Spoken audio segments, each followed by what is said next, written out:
Dobrý večer nebo dobré odpoledne, dámy a pánové. Good evening, ladies and gentlemen, or good afternoon. I'm Martin L., chief analyst from the Czech Economic Daily, Hospodářské noviny, and I'm welcoming you at the next edition of Fórum Hospodářské noviny. This time being prepared with cooperation with the Embassy of Japan.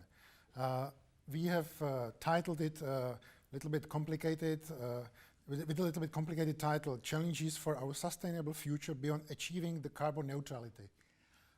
Under this title, we would like to talk about the future, about the energy, and about the future technologies which will enable us to move a little bit with our cars or other vehicles.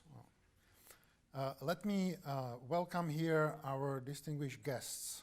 First, Ambassador of Japan, Hideo Suzuki. Martin Peleška, Director of the Czech branch of Toyota and Lexus. And Radek Škoda, expert on nuclear energy from Czech Technical University. First, I would like to ask for the introductory words of Ambassador Suzuki. Floor is yours. Thank you very much. First of all, I would like to thank Hospodářské noviny and Martin for giving me this opportunity to talk with you on this very, very critical, important issue for the whole mankind. I think that first, the COP26 in Glasgow was really a historical moment. We have finally agreed on the rule book for the Paris Agreement, for the implementation of the Paris Agreement, including the Article 6, which govern the market mechanism. Now we are at the starting point, and the next decade will be the critical one for everyone. Prime Minister Kishida, new Prime Minister Kishida, has chosen this COP26 as his first visit abroad. That means quite a lot. Let me explain what he said in this COP26. Already a year ago, we had already committed ourselves to 2050 net zero emission society. But to achieve this, ahead of the COP26, we have totally transformed our long-term strategy for Paris Agreement and also revised the new energy mix for 2030. And based on this, at Glasgow, we committed ourselves to reduce the carbon emission by 46% and to make further challenges, to make further efforts to reduce up to 50%. We are already, Japan, one of the most energy efficient countries in the world. But still, we have committed to do further efforts. But of course, to achieve global net zero, it's not only the developed countries like Japan or Europe, but we have to help the developing countries, especially the Indo-Pacific countries, where the most of the increase for energy consumption will be concentrated. We have to have the green growth. So at Glasgow, we have committed ourselves to provide $70 billion for this purpose. We had before committed $60 billion, but at Glasgow, we have committed $10 additional billion. Another initiative, very important, is Asia Energy Transition Initiative. As I said, Asia we have to really transform the energy structure of Indo-Pacific and transform these fossil fuel power generation plants to zero emission plants, either in using hydrogen or ammonia. And for that, we are going to develop $100 million worth of projects. At the same time, we have to help the developing countries to adapt themselves to the consequences of climate change, adaptation. So in areas of, for example, prevention of natural disasters generated from climate change, we have committed $15 billion in this purpose. And third, we have also to preserve forest for absorption of the CO2. For that, we have committed $240 million US. That's, in a nutshell, what Japan has committed in Glasgow. But to achieve all these goals, we have really to detonate a disruptive innovation in every field. We cannot limit ourselves to a single technology or single way or single path. We have to try everything which has potential possibility. And for that, we have created in Japan a 2 trillion yen fund to really to push forward innovations in areas like next generation batteries, hydrogen, or next generation motors, or synthetic fuels. Innovation and helping the developing countries, that's where European Union, Czech Republic, and Japan can cooperate strongly. This year, in May, Japan and European Union have agreed on a Green Alliance. This is a fantastic framework to really join our forces to cooperate in the green growth everywhere, not only in Japan and EU, but in the third country, we can join our forces to really make revolutionary changes. And finally, what all that does it mean for Japan and Czech Republic for bilateral cooperation? I think we have 2 points very much in common. One is that both Japan and Czech Republic are poor countries in terms of natural resources. And especially when it comes to the potential of renewable energies, like solar power, wind power, we are very limited, both countries, we're very limited. So I think that more than any other European countries, we have to really concentrate, be creative, innovative, and develop all technologies possible. This is the first point. And the second point is that we are both industrial countries for centuries. Being industrial countries have been considered as a handicap when it comes to decarbonization. But I don't think so. We should take it as an advantage or opportunity, or chance. Because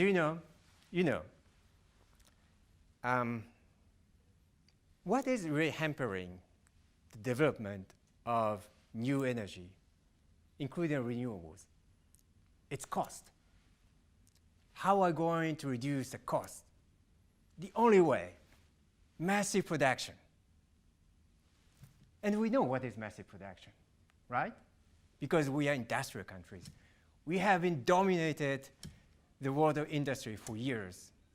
And this capacity, this capability can also apply. How we are going to produce massively hydrogen? How are we going to produce massively the biofuels, synthetic fuels? That's where we were excelling, and that's where Japan and Czech Republic can cooperate. That's my message. Thank you. Thank you very much. I would stay with your last words about the Czech-Japanese cooperation. Where do you see, let's say, the closest topics or closest technologies on which we can collaborate? Because, for example, you have a sea, we don't have a sea, so you can think about the technologies connected with the sea. So this is not the way of thinking for the Czech Republic, but where do you think that the Czech and Japanese scientists and engineers could work more closely than in other areas? I would say 3. One is nuclear energy. Second is hydrogen. And third is renewables, but next generation renewables. Let me explain a little bit. Nuclear energy. Both countries are using nuclear energy as a very important power of a source of power. And we'll continue on that. Japan has 36 reactors. 10 reactors are already reopened after the Fukushima incident, and we reopen the remaining according to the stringent safety standards and measures. And we are going to, in 2030, we are planning to have nuclear energy 20 or 22% of the whole electric power generation. So this is a very important pillar of our energy mix. And I think it's the same for the Czech Republic. And we are going maybe to the next generation reactor, the small modular reactors that we are developing together with the United States or Canada. That is exactly the area where I have in mind. Second is hydrogen. Hydrogen is, of course, a very clean energy that we are developing for years. Japan has been pioneering that. We have, in 2017, we have adopted our strategy for hydrogen, and we have already more than 5,000 cars, hydrogen cars, running in Japan. And I'm sure that, given that you have a restricted potential for renewables, that's the way forward for different areas of your economic activities. And third, next generation renewables. Take, for example, the photovoltaic.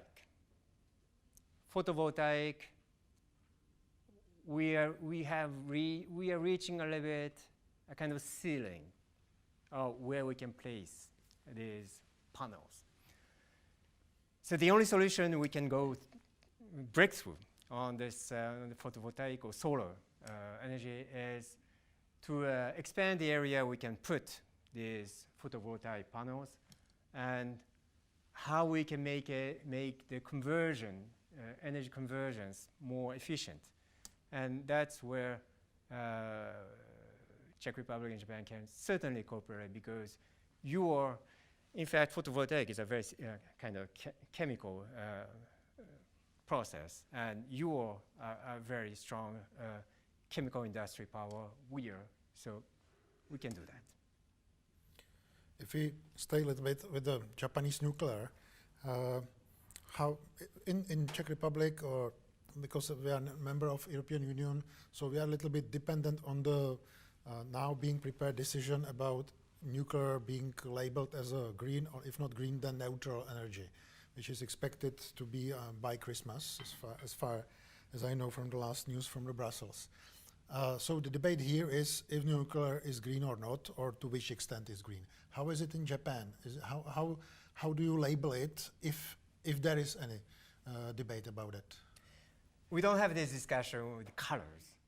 We are very technological neutral. And as I said, we have to explore every possibility of decarbonization. Every technology that decarbonizes, reduces CO2 is good. Look, globally, nuclear power generation represents 10% of the whole electrical power generated in the world. How can we go without nuclear power if we want to reach global net zero in 2050? That's clear. Then there is another question which is also kind of pain, not only in Czech Republic, but in Europe. Where to take enough people, technically educated, who will build and manage then the reactors? Do you have also this problem? We have, I think that we have, it is very important that we continue this kind of research and that we really raise these young scientists to the level. I think Professor Shikoda can talk about it. In the coming emergency economic measures that the Japanese government has adopted and the Japanese parliament is going to discuss, this kind of strengthening researchers and educating the researchers is one of the biggest pillars of the many measures.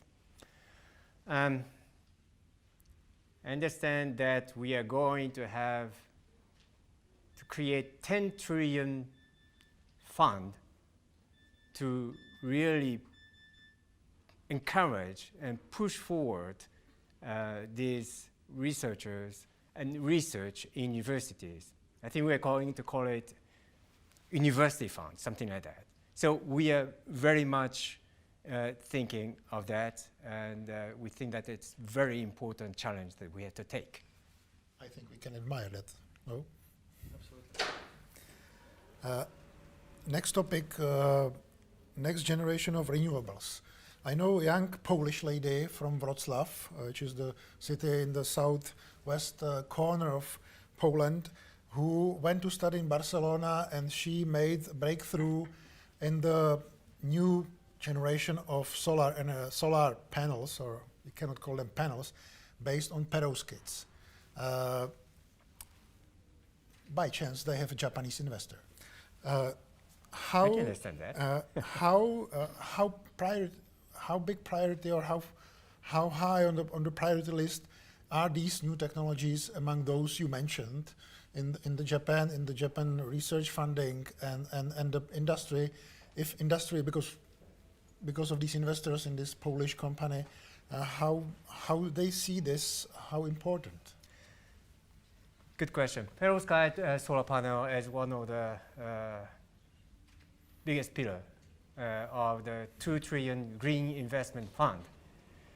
And that with some of the Japanese university researchers and some of the Japanese companies, we are developing this very thin, bendable solar cell that we can really paste on a wall of buildings.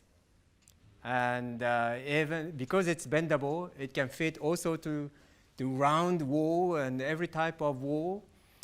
And maybe in the future, with this kind of panel, we can generate power from the dancing house in Prague. And it doesn't surprise me that this researcher in Barcelona is cooperating with a Japanese investor.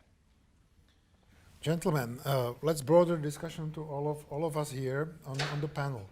I have a question which could put us looking a little bit more into the future from perspective of all industries you represent, be it automotive or nuclear.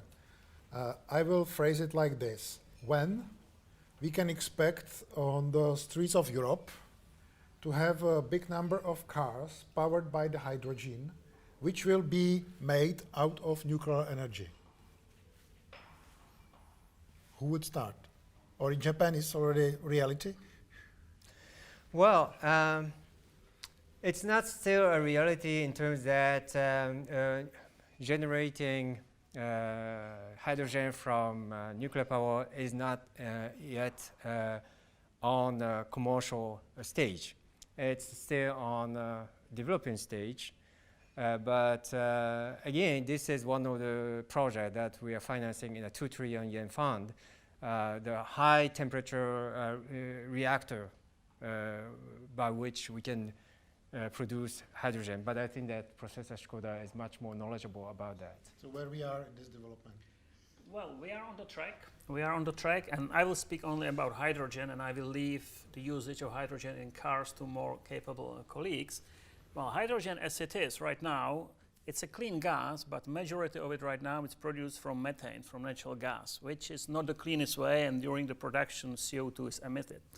There's a way to produce it using nuclear reactors, and the way has been tested in many countries. It requires pretty high temperatures, and these high temperatures are like 850 degrees centigrade, and the cycle combines few chemicals which are rather corrosive, like sulfur acid and hydroiodine, which you put together and you heat it up. So you need to build a reactor that can produce so high temperatures, because normally you reach these high temperatures by burning natural gas. Such reactors, they started to be developed something like 30 years ago, and actually some countries that were very advanced in these directions, like Germany, they decided in the 90s to stop this development, and now their design is kind of in continuation in China. But definitely one of the leading candidates is the high temperature testing reactor, which is in Japan. It's a 30 megawatt reactor that can reach these high temperatures and can produce hydrogen.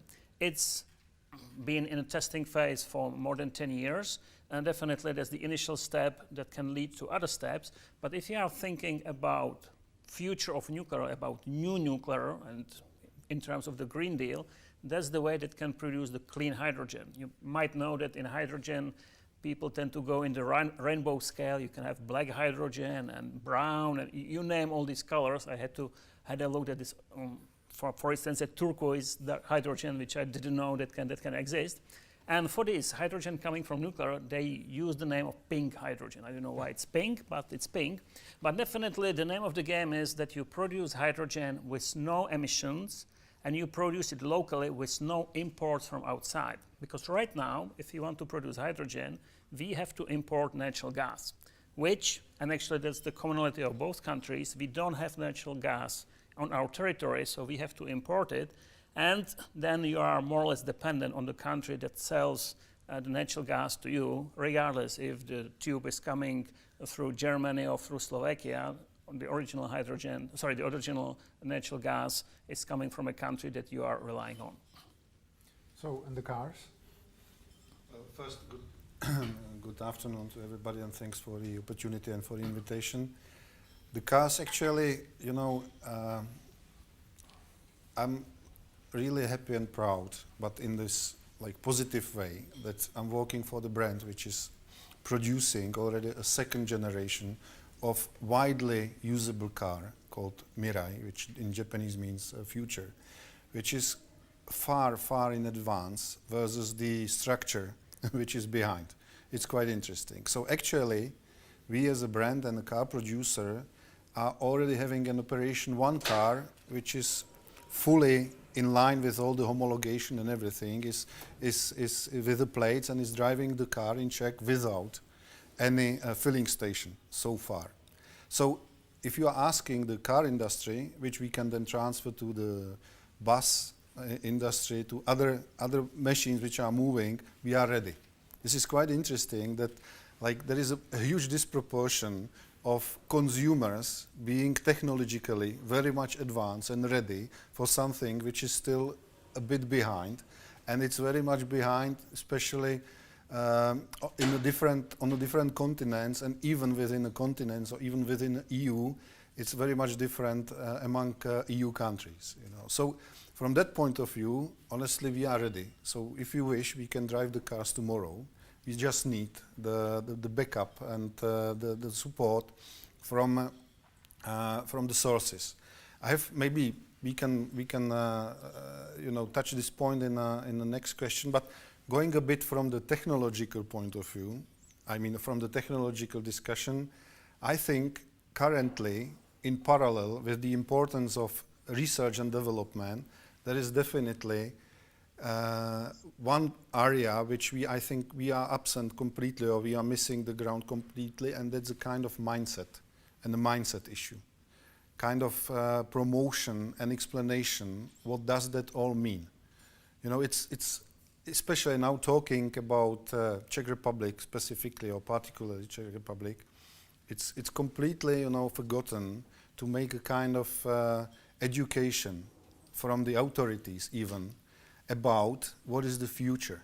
So we are used to label the things to the good and bad. black and white, good boys, bad boys, nice girls, bad girls. And we are not really open-minded to understand and accept what is the variety of solution for the future. And I'm, as you know, promoting the Mirai product, I'm traveling already 3 years, having a different presentations. The frequency of presentations it's higher and higher, but I'm still meeting the same position. Like, instead of listening and trying to maybe understand and judge, or even in these days even test and judge, there is always a clear opinion. This is good and this is bad. Mainly based on not an experience, but what I've heard or what I could read. And there is clearly, I would say, a mindset issue to progress. And we may, and I hopefully we will be able to take and get on track in terms of research, development, and operation, but we need to have the same speed in terms of education and mindset, which is missing completely, I must say. So, okay, I will challenge you maybe with a question you already heard, but I would be eager to know the answer. In the Olympic Games in Tokyo, there were buses used and also other cars, but I read this in Financial Times, so reliable source, about the buses, that the cost of operating them, buses on hydrogen, was 2.6 times higher than the operation cost of the buses with average engine. So from the customer or business perspective, would this be too costly at the beginning, or to kind of repel the interest? I think it's really a great question, but this is a position in 2021. You know, Toyota produced, and you can see this bus on the picture, already making it ready for the 2020 Olympic Games. I think, if I'm not mistaken, it's been like 300 buses, which were a great opportunity to show to the public and to experts that this technology is feasible, it's working pretty well, it's delivering zero emission. On top of that, this bus, if you adjust a bit, can be used as a source of power for blackout period, for some natural tragedy or disaster, etc. So it's a great piece of technology showing that it's possible to operate it. And of course, from the perspective of 2021, this bus is operationally more expensive than the traditional one. It's more complicated in terms of, I would say, operation, because it's connected to it's connected with a distribution network which is not common versus the other. But isn't this the engine which is moving the population or the society towards a better future? Because imagine if Toyota does not produce such a bus, then nobody is able to test it. Nobody is able to say it's good, it's bad, and nobody is able to further improve it. And if we talk about cost, in the beginning of all the technologies, remember the cost of mobile phones 30 years ago, remember the technology of other machines 20, 50 years ago. It's always kind of a matter of braveness to really invest, develop, research, even start the operation and try to improve it, maybe put it on the side as a blind street or whatever, but this is something which is really exciting, and it's encouraging the whole society to have this in their hands and to be able to operate it. So I'm sure, and I'm meeting this kind of a discussion, it's still going to be next 5 years a matter of economical, disbalance or profit disbalance versus expectation. But it doesn't matter. It's like it's an evolution. So it's not a matter that somebody woke up saying, okay, it would be nice to have a bus and finish it or complete it overnight. This technology is already in place since 2000. Toyota is working on the fuel cell and usage of fuel cell since 2000, 2005, taking it really seriously, and produced the first car, which was, honestly, it was a bit ugly, the first generation, but it was working pretty well. The second generation is already showing a real car with a real dimension, with a real usage, and as a cherry on the cake, it's electric powered by the hydrogen. So we are now developing further all the usage, all the trends, understanding all the trends, and of course this fuel cell machine or this fuel cell stack is now applicable to many and many other operations, which is really great. Of course, if you put 1 + 1, it's not going to be 3, but always 2. But every, I think, important and revolutionary technology started with the big difficulties in the real beginning, you know. And we are now not in the beginning, but we are maybe in the beginning of implementation. So, from the customer point of view and from your, let's say, business or sales point of view, for how long you will have a kind of mixture of engines in your offer for us customers? Because before our debate, we had a debate that for like 2 weeks for my scouts camp, Yes. and 2 weeks in the woods, I need diesel car because there is no filling station, not only for hydrogen but no electric power station. So for how long you will offer us kind of special solutions, mixed types of engines, and will there be anything like final point until which one of the options which is now on the table will win, as it was with combustion engine, or we will live forever with kind of mixture of engines? Our main aim is to be able, as far as there is a demand, to serve a wide range of different powertrains which are in line or suitable for the usage of the people using the cars or buses or whatever.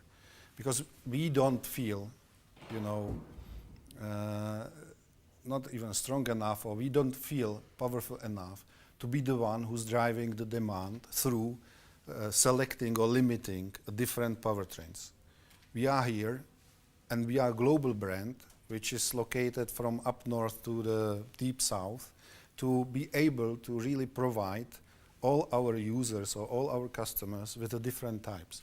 And recently we had a nice meeting, it was unfortunately a video meeting, where this kind of strategy was very much connected with a clear nature. And there was a nice picture of a snow fox and desert fox.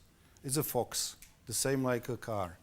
But you cannot use or make to live a snow fox in the desert and vice versa. And this is about the variety of the globe, of the world. So, of course, our main aim, and nobody can say that it's not true, our main aim is to go steadily and step by step to a very low or even zero emission products.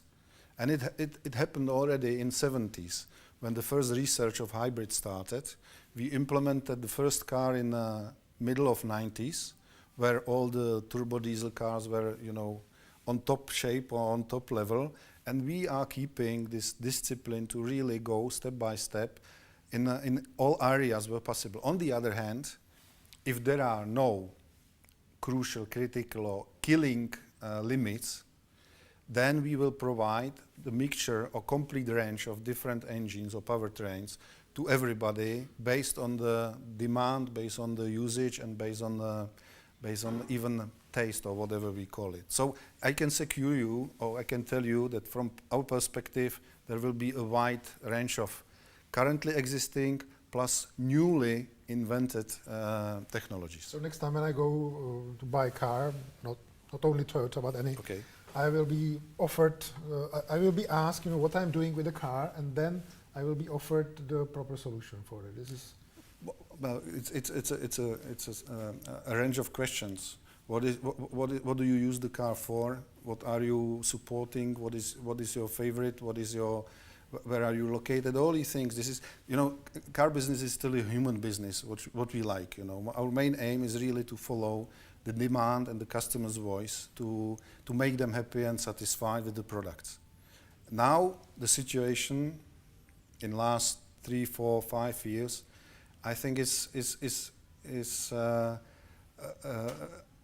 changed with a violent approach, with a very violent approach, you know, which unfortunately maybe might come to a very strange position or even disaster after 5, 6 years.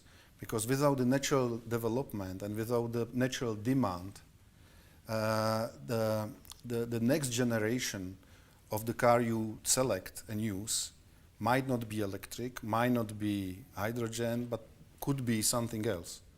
And if we push now with a huge power and artificially versus the natural demand, the battery, hydrogen or whatever, we might lose the ground after 6 years because we artificially create some demand, some infrastructure, and it's not going to be feasible in 10 years, then of course it's completely different situation. So I'm not now saying electric is good or hydrogen is good or whatever. We are just saying we need to leave the room for the natural development. And now coming back to what I said, and I will finish because maybe I'm too long, we need to create the demand. This is the best engine and the best power for progressing in this territory. If we create a demand and we will be able to follow this demand, then we win. Creating demand in energy is not necessary, I would say. Seeing the discussions in the last weeks in Europe with the prices going up and talking about the nuclear is and one of the fashionable topics mentioned also by Ambassador in his introductory speech are small modular reactors. Putting aside the debate about enlarging Dukovany here and building big reactors, how do you see this topic of the small modular reactors? It's a more fashion, or is a reality we will face in a couple of years? Or because when you speak with the potential producers, I just made the interview with a business director of Rolls-Royce unit preparing so they were saying in 10 years we have a modular reactor on the market. Even their reactor is quite big and not even considered to be called small. But how do you see this topic? Is it kind of a buzzword, or are we facing some kind of a revolution, in quotation marks, in nuclear energy? Well, first of all, energy, it's a long-term game. We have to plan not for 1 year, not for 2 years, but 10 years plus. And normally, companies are not good in so long-term planning. You need to have governments, and you need to have governments with a vision to do this long-term planning, because companies, they are normally running by accounting cycle, and even some governments are running in shorter-term cycles. So you need somebody with a vision to come up with the vision. For the so-called SMR, small modular reactors, it's not a new thing. They've been around for many, many years. Actually, if you look at the definition, the reactors we have in Dukovany, they fit into this category. And nowadays, people tend to use something more modern, the so-called advanced modular reactors. It's the kind of new nuclear systems that are to come. They are supposed to be cheaper, more reliable, faster to build, and of course, safe and economical. And in this respect, we have few candidates. They are already trying to pop up, and they're trying to establish on the market. There are not so many of them running, but we see some of them already being licensed and being signed for building. And actually recently, and I think that's the news from this week, in Canada, Ontario Power Generation, they just signed a deal with Hitachi GE to build their BWR X300, which is a reactor that fits into this category. So definitely we can see that Japan is on forefront of the new design of the so-called, let's call it advanced modular reactor, not small modular reactors, because it's the kind of new technology. Well, these new reactors, they can be used for many purposes. We already mentioned the future of hydrogen production, which would be absolutely ideal. Then can be also used for industrial heat. Then can be also used for district heating, which we see now big problems here, and of course for electricity production. And to be frank, the situation today, when we have high electricity prices, high gas prices that are coming from outside, that's an ideal moment for a change, because we see the district heating companies, they are increasing their prices, or electricity producers are increasing the prices. So definitely people, the citizens, they realize there's an issue, and we can do something about it. And in the time of crisis, even though this is not the super crisis, but in the time of crisis, and there's a higher chance to change from one direction to the other. We saw it in the past, for instance, in the 70s, when there was an oil crisis after the war in Israel. France decided on their very famous Mesmer plan to build 60 nuclear reactors. Or in the 50s, when the smog situation in London killed dozens of people, Winston Churchill decided that's the end of coal heating in London, let's go for gas. So right now is the situation to make a change, and we need two things. We need a strong leader and a leader with a vision. So definitely it's coming to the direction of the new government, because they have to say that's the way to go, and the way has to be followed. We've seen in the past in this country that there were some hesitations. Let's build something here, let's build something there, spending millions on some tender process. But no, we need a vision, and we need to somebody that would follow the vision.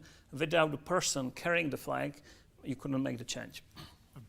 Maybe personal question. Do you see that this government, which is coming with the Prime Minister Fiala, would be able to make such a bold decision? I do hope so. Let's wait. We know it's informing, but I do hope so. Ambassador, speaking about small or advanced modular reactors, what's the state of the discussion in Japan after Fukushima, after kind of crisis of traditional reactors? Is this kind of a new approach how to talk about future of nuclear, or is it just one of the topics connected with the nuclear? Well, of course, after the Fukushima incident, we have been very cautious approach for the reopening of the different nuclear reactors in Japan. You know that after Fukushima, everything was shut down so that we can make sure that all these reactors are safe. And we have transformed the Nuclear Safety Agency so that they have the full capacity of advice and checking in this regard.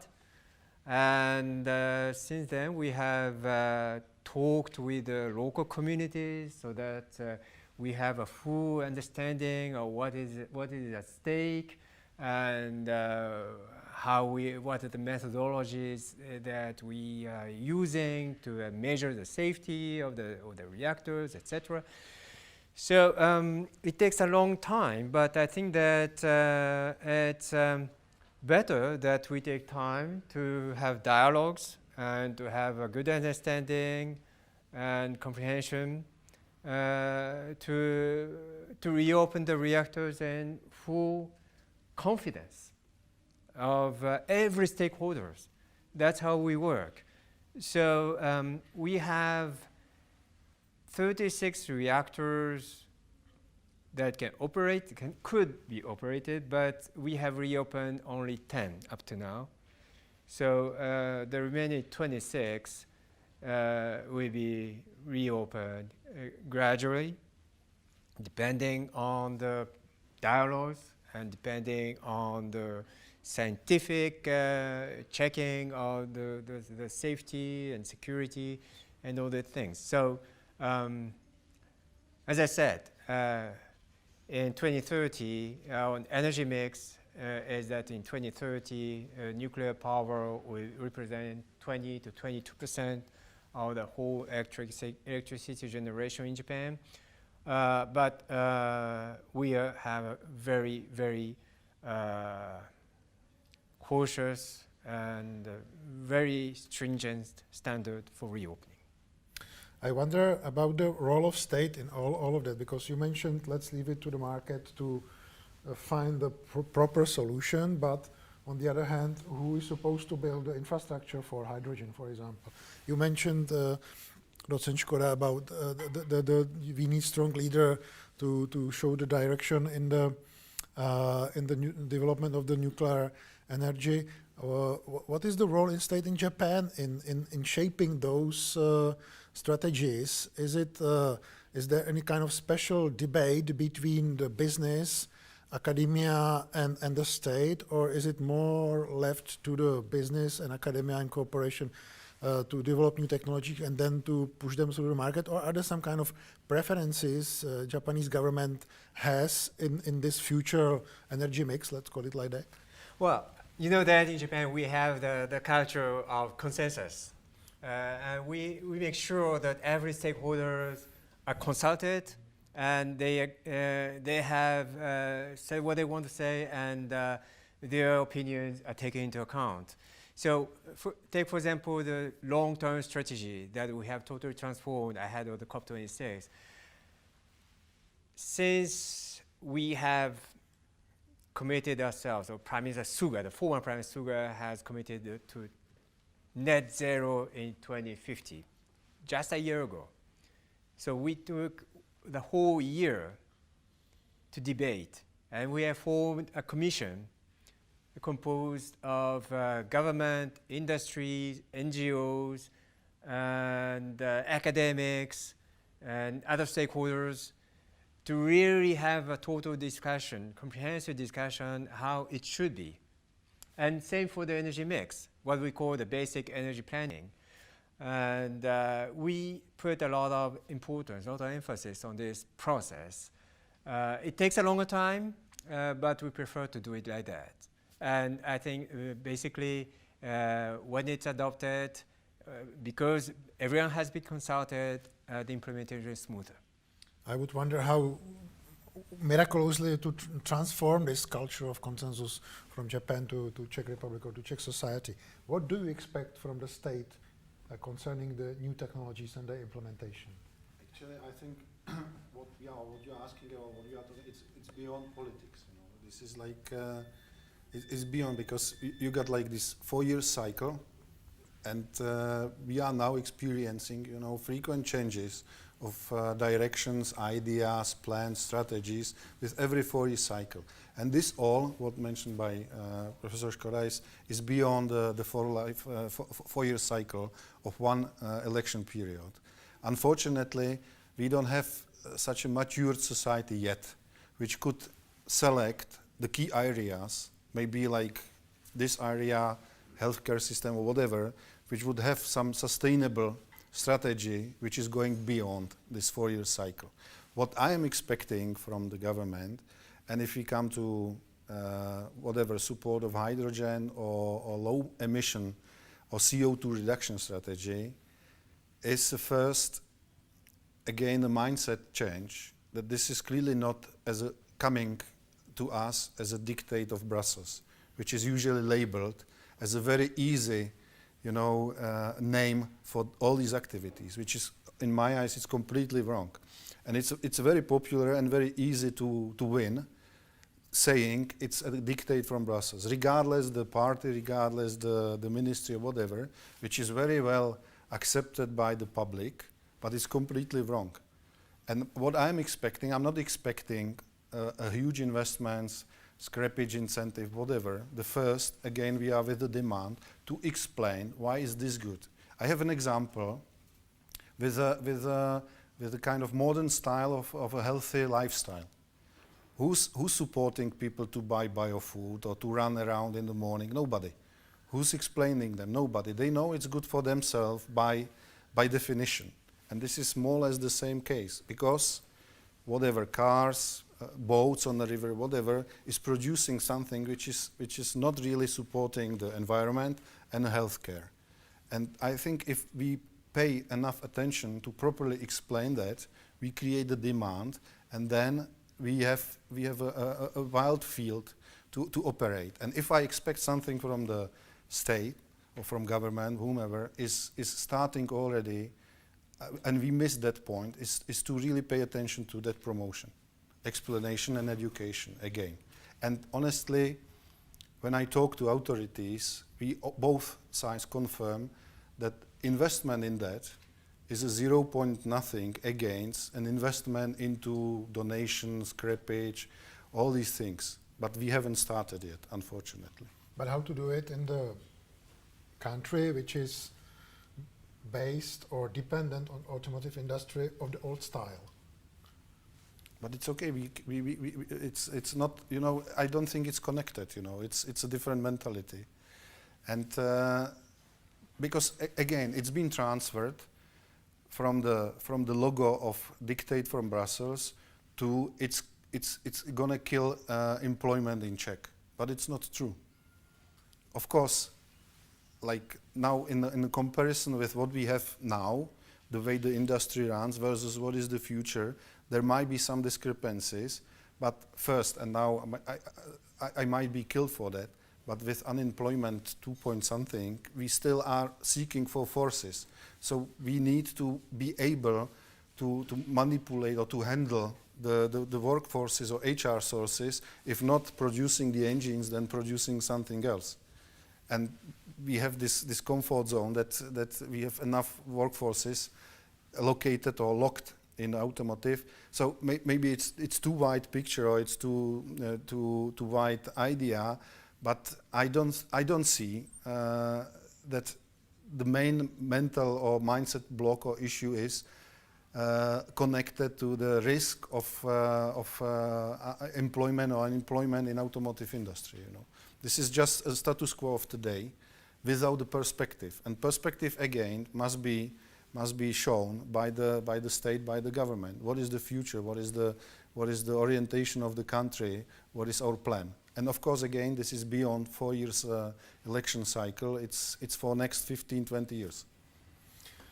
In the nuclear industry, we are not in the state of panic yet, unlike in automotive. But how do you see the future of the Czech industry connected with the nuclear energy?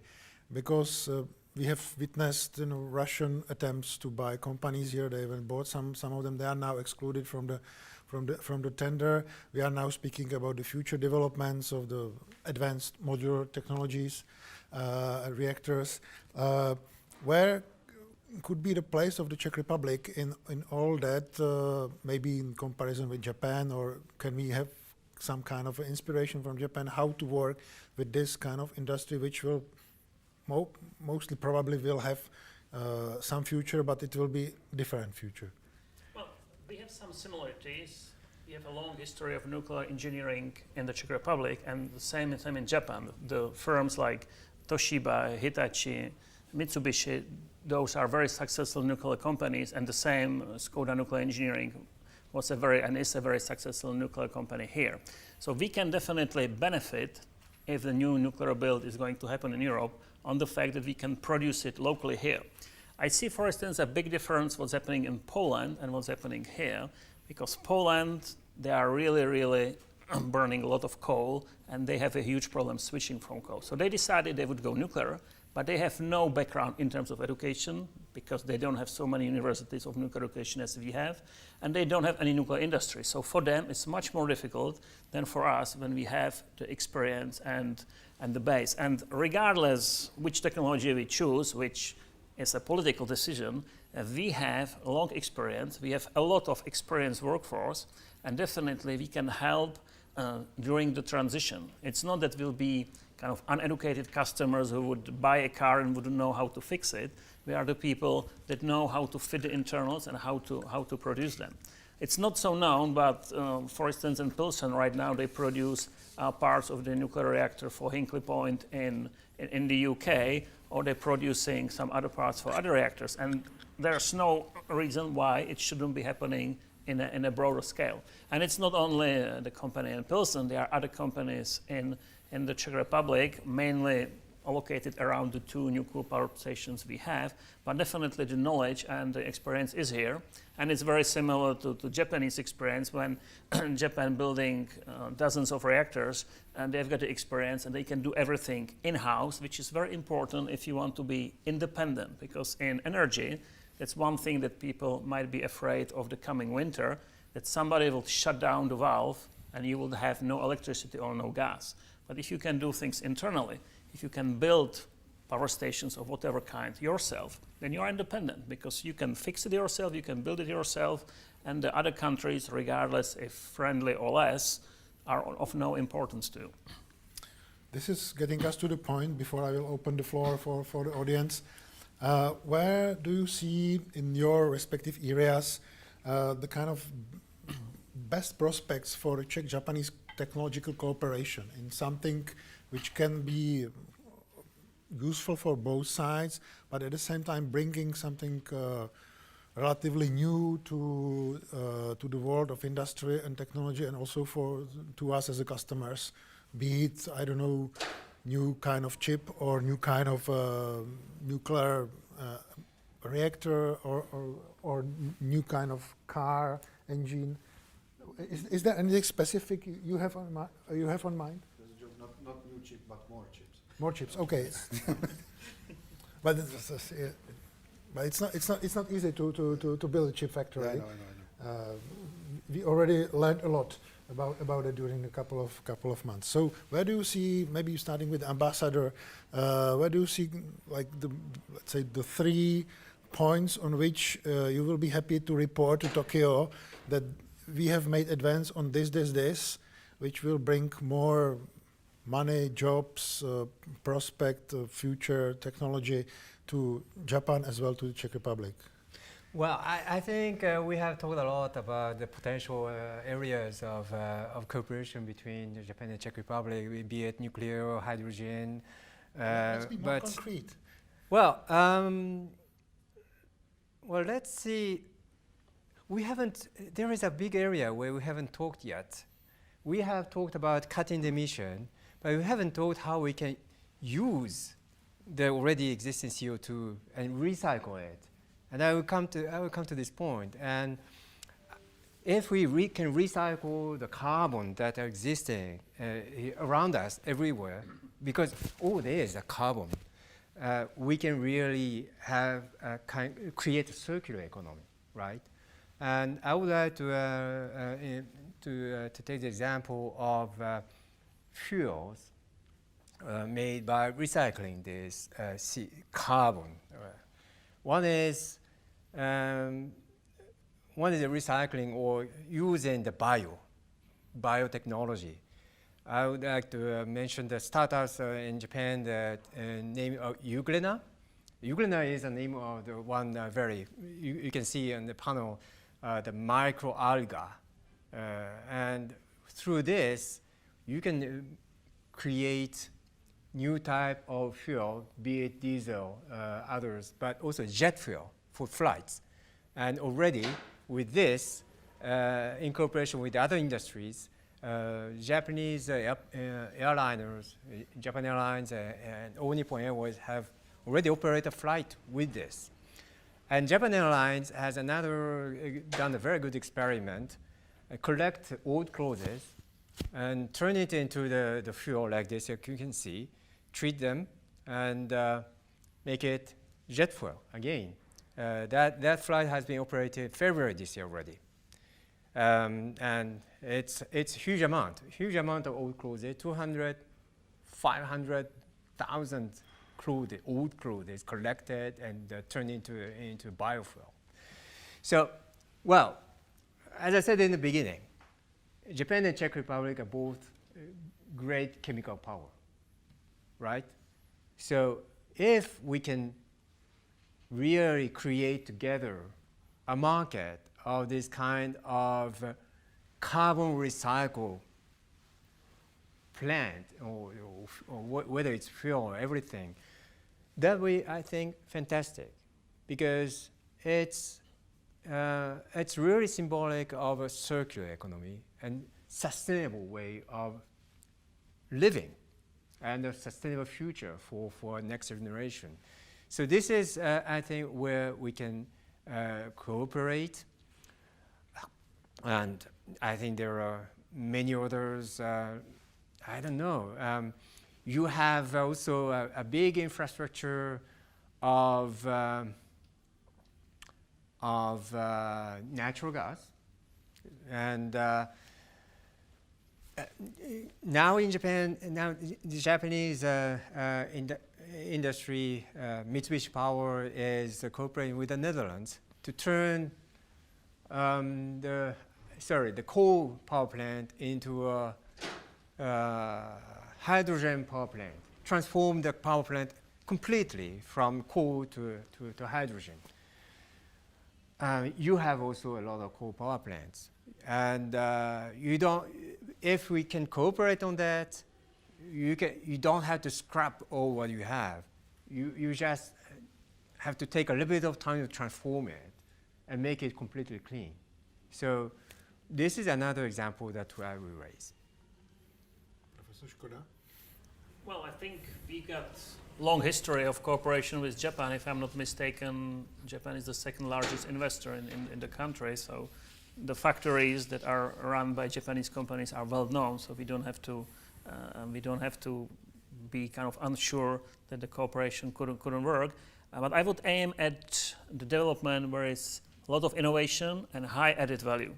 And energy is one sector, because definitely that's something that everybody in Europe is concerned right now. And the so-called modern world of circular economy, upcycling, using things that are thrown away for different purposes. It can be cotton clothing, it can be the biofuels of second generation of the fuel or the first generation, it can be also using some other types of fuel, and that requires some technical knowledge, engineering, and that's what the two countries are very, very strong on, and that's where we can have the added value from both sides. Let me add another thing. I know that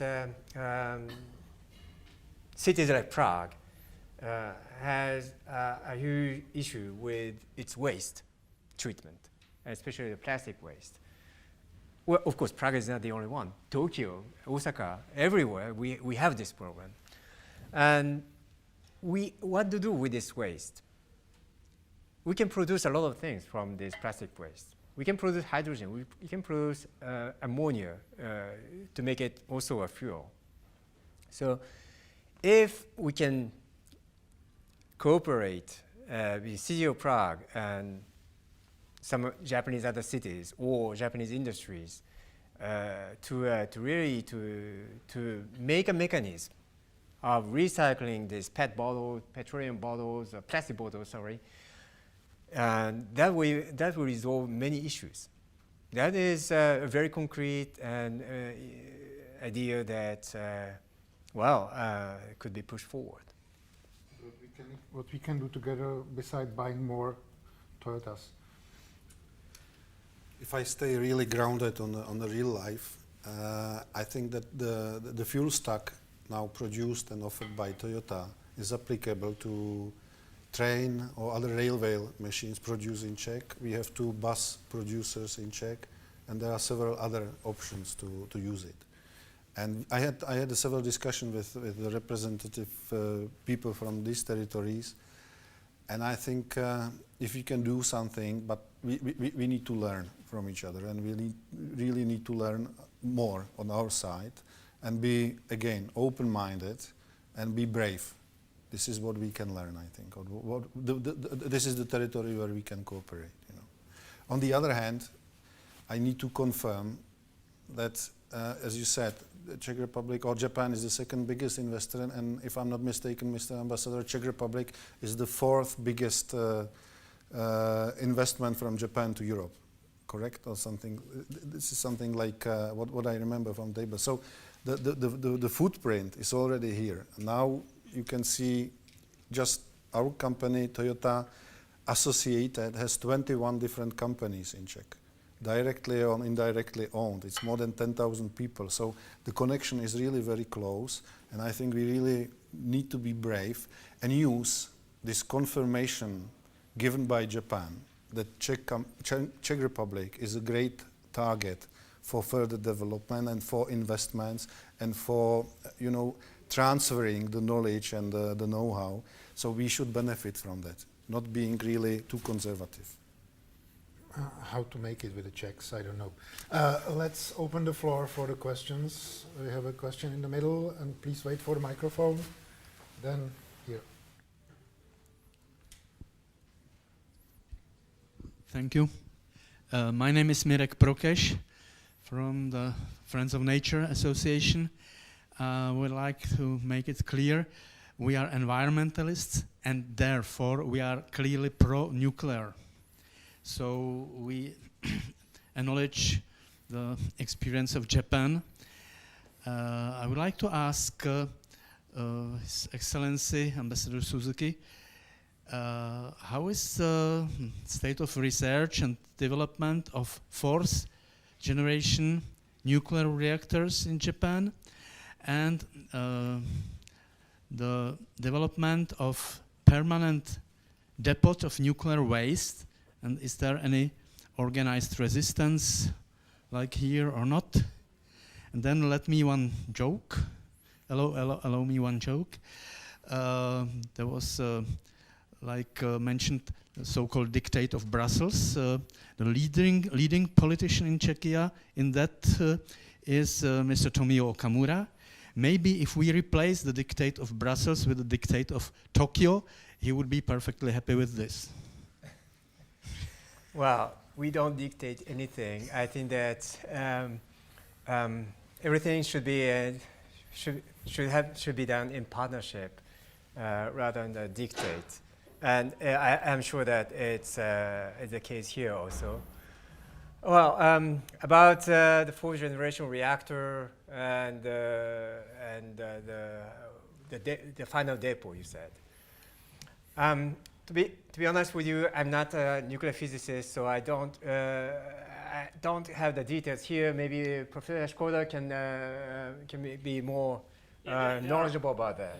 Just on the fourth generation reactors or the new reactors, there are several types that Japan is pursuing. One is the already mentioned HTTR, which is the high temperature gas-cooled reactor. Then Toshiba is playing with the 4S reactor, and there are other designs. So definitely the development is there, and this is in the kind of testing phase. And I already mentioned one that's been released as the advanced model reactor. So definitely Japan is definitely leader in the civilian nuclear industry, and there are several designs. I can later on give you the link to all the designs. It's a long list, but definitely they are the leaders. And about the final depot, do you have any information? Well, Japan decided to go the way of reprocessing nuclear fuel. In the site of Rokasho, it's being built, a reprocessing plant built on the French technology. And this reprocessing, it's precisely what's been discussed here. It's the fact of reusing the fuel and using it again in the circular economy. And for this purpose, Japan is using the so-called MOX fuel, which is the recycled fuel with plutonium, which I think there are right now only 2 countries, because in England they shut down the reprocessing facility, only the 2 countries that are pursuing it seriously. There was another question here in the first row. Thank you. Good afternoon. My name is Petr Jonák. I'm a member of the board of the Czech Confederation of Industry responsible for sustainability and ESG. When we structure sustainability according to ESG principles, most of the attention now is focused on the E-pillar environment, including this panel. The goals, whether it's climate neutrality, which are set by the politicians. So they sometimes do not fully reflect the production cycles, the real possibilities of the industries, etc., which might create a push or threat on social pillar, either through higher inflation or temporarily less affordable goods, etc. So my question is probably to all of you or whoever would like to answer, how to avoid a tension between the E and S pillar in the upcoming years with all those huge investments which are being planned to meet the climate neutrality goals. Thank you. That's the huge question for the next couple of hours of discussion. Ambassador, or who would like to take?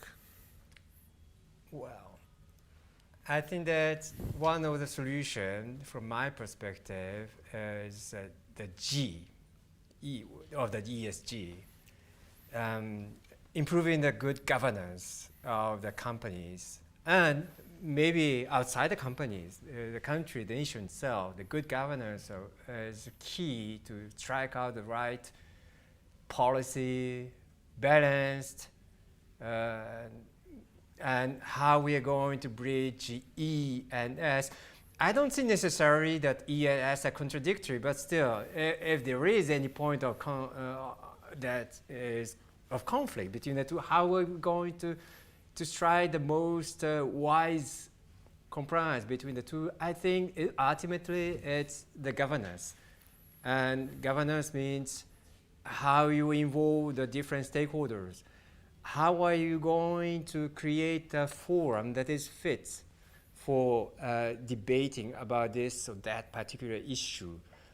not trying to mold everything in the same pot and try to have a creative solution. All this, it's about governance. Don't stick to the traditional way of managing your company or your society. Don't be afraid of making people from outside coming into the debate, all the things, which is going on. So I think the letter G is a key word. It was already mentioned that it's a question of openness, I'm afraid, in case of Czechs. True. Any other questions there? Thank you very much. My name is Kazuki Kato, chairman of Japanese Chamber of Commerce in Czech Republic. I have one question to Mr. Shikoda about CCS or CCUS. I personally feel this might be an area Japan and Czech Republic can cooperate. I'd like to ask your view about CCS, CCUS. Some officials in Brussels or some NGOs says it's a technology to keep and maintain all type of coal-fired plant or natural gas fired plant. But clearly we have to keep the transitional period before the green. So I like to ask your view about transition and also possibility of CCS technology. Well, thank you, Kato-san, for the question. CCS, standing for carbon capture and storage, is the technology that should take the CO2 we produce and either store it or do something different with it. Which it's one way to deal with it. Other way can be also you can use the CO2 for other processes. And for instance, there are some chemical processes when you create urea, which is a fertilizer, and actually by producing urea you can consume CO2. So there are many ways. But I think your question goes more into the direction that we have a coal-fired power plants, we need to replace them, and there's a transition period, and we need to do something. And in the transition period, one option can be storing carbon dioxide in different ways. It can be underground, it can be some compression containers. There are different ways, there's different development, and that's definitely something that can be tried. And definitely, I think you might have seen some of the slides of the Japanese development on the carbon capture and storage already here. It's something that's been developed, which goes quite nicely with what Mr. Ambassador said before, that in the end, it's important to have a mix of solutions. And in energy, there's not a thing like a solution for everything. It's not that the best is nuclear, or the best is renewable, or the best is coal, or the best is gas. There must be a mixture for diversification, and the mixture must be very carefully balanced. And for this purpose, once you go from one mix to the other, and we have the kind of same policy, slightly increasing the share of nuclear and definitely increasing the share of renewable, in the transition period, because it's a long-term game, these technologies are definitely of use. I just want to add, I understand there is already a kind of research in Czech Republic led by the Czech Agency for Technology and the Technical University of Ostrava to store the CO2 in the old coal mine. That's very interesting. And we are already operating a kind of test plant in Hokkaido in northern Japan to really capture, sequestrate the CO2 and put it in the really deep in the soil. So these emerging technology that we both are aiming for. So there is a lot of potential for cooperation. Any other question, comment from the audience?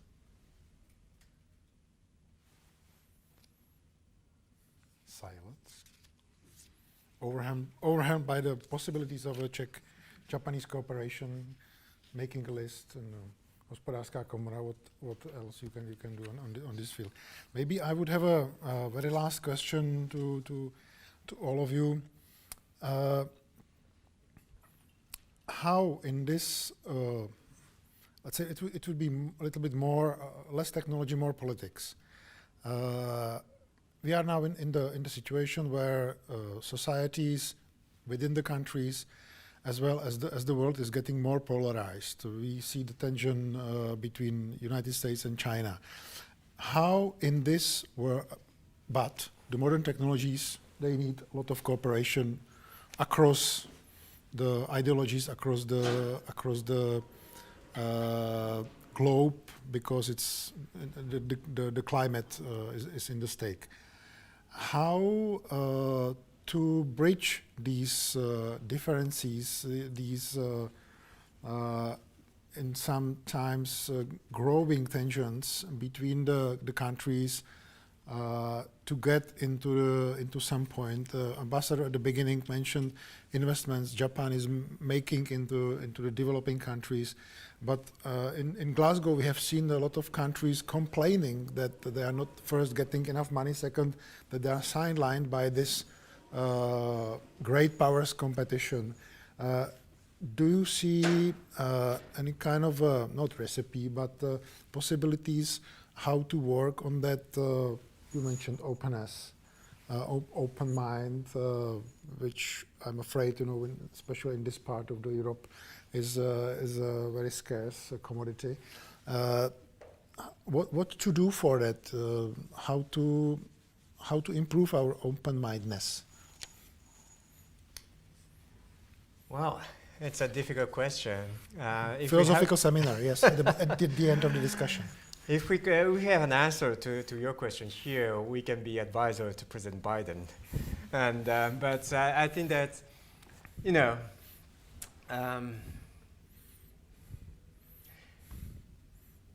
open-mindedness is, as you said rightly, is one. But I think how we can foment a kind of common strategy and common standards of doing things. We have between Japan and the European Union an agreement on partnership on connectivity. So what that connectivity means, it's about how to link different areas of the world, how to link Indo-Pacific and Europe, how to link eastern part of Europe and the western part of Europe, how to link Baltic Sea and Adriatic Sea. This very famous 3 Seas initiative that you are operating. So how are you going to connect all these areas to make a kind of common understanding of what we have to do, and what are the specific technology and qualities of infrastructure that are required to make at the same time economically running, environmentally friendly, and socially equitable, as you said in the question. So, so I think that we have really to make this connectivity initiative between Japan and Europe, including Czech Republic, something operational. And if during the Czech presidency of the European Union next year, we can advance, even if it's a small step, 1 step, 2 steps more, to make this notion of connectivity something real, especially in the Indo-Pacific, because I understand that Indo-Pacific is one of the priorities of the EU presidency of the Czech Republic. That would be fantastic, because it will open up this area, Indo-Pacific area, to the world, and it will really give them more self-autonomy, independence in their social economic activities.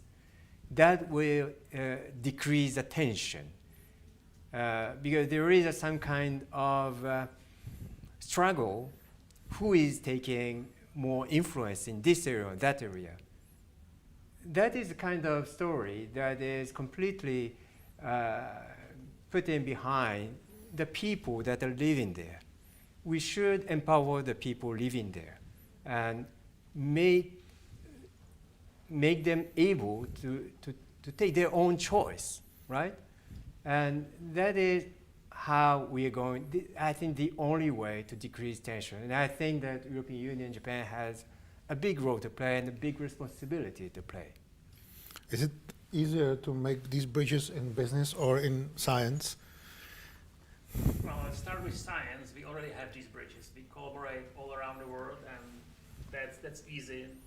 Normally, university professors, they travel, and PhD students travel as well. So it's happening as well. But in business, I mean, it's happening.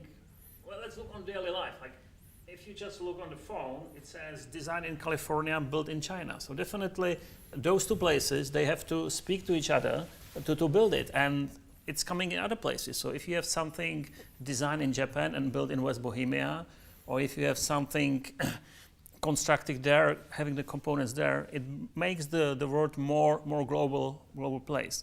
Of course, the COP26, you've got many countries in there, COP standing for conference of parties, and you have many parties in there, and every party has a different aim. So if you have the aim of deforestation, that we should reduce deforestation, for some countries it's difficult, for some it's easy. You have the aim of decreasing coal dependence. For some countries it's easy because in Norway they don't burn any coal, or in Iceland. For some countries like Poland it can be very difficult. So if you have the aim of increasing electromobility, in countries in Africa they don't have cars, it must be very difficult. And if you have the last main aim, which is sometimes kind of forgotten, it's reducing the methane emissions, which are actually coming when you drill for natural gas. For countries they do natural gas drilling, it's difficult, but for other countries it's not difficult. So for every country it's different, but if these countries have to work together, then in the end, if you need one another, then you basically work as a team. You cannot work on your own. But I'm not a politician, I'm just giving you the independent academic view. I'm tempting to ask the question if the recent developments, for example, between China and US are somehow affecting the willingness and ability of the academia to cooperate, for example, with the Chinese colleagues. Do you feel something like that? Well, in my field, China is very strong in nuclear industry, both in civilian and military, I have to say, which brings some limitation, because if you collaborate on the civilian nuclear energy, then the cooperation is very free. If you have a country with the military program, that brings some constraints. So I have to say that it's more difficult to cooperate with Chinese universities than with the others. But I have to say that the development in those countries, it's also happening. So definitely they can progress as well. But you can have some limitations how you can interact with the colleagues. I guess you don't have the troubles to bridge with the Toyotas, any bridge. I think this is like this is a much simpler part of the story. You know, this is clearly business, and I think in many areas, if we take a common sense and maybe business approach, the world would be a bit easier. You know, because if you talk about tension, regardless the territory, I think the good point, if there is a willingness to drop the tension, is to understand the drivers from the other side, or of the other side. What are the impulses or the reasons for the tension, and have a discussion, and try to satisfy the drivers of the opposite side, to really or explain your position and your drivers, to let the other side understand what is your intention. Because as being an optimist, I believe that all the intention, or majority of the things is done with a good intention. But one side does not need to have a good intention which is valid for the other side. And I think to understand the drivers and the reasons and the countermeasures is really important to drop the tension. Okay, on the optimistic note, we end this discussion of Fórum Hospodářské noviny organized with cooperation with the Embassy of Japan. I thank Martin Peleška from Czech branch of Toyota and Lexus, Radek Škoda from Czech Technical University, and greatest thanks go to Ambassador of Japan, Hideo Suzuki. Thank you very much. Great moderator.